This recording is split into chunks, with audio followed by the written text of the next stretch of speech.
để xoay hết chưa anh cho ăn đóng phiêu lộ bao xì à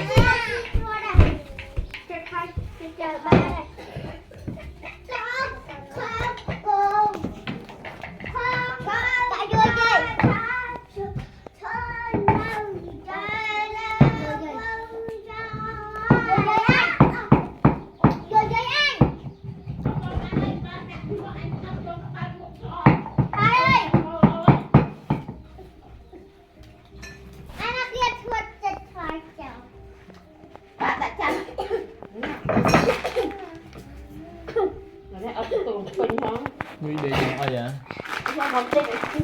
đặt dục rồi mình cắt cỏ thôi cho con tao đi rồi cho một con muốn ăn thon ở giữa đây tờ năm cái này luôn một phụ việc việc bắt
bùm tật đã đòn lên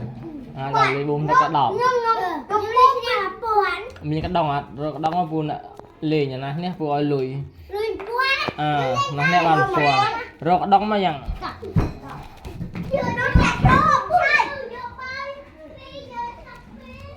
cái đòn may mà buồn là đặt lì nó nè bàn phù ê dọ bao bùm hoa pun nha dọ đó bạn đọc tất xuất mình đọc pram rồi á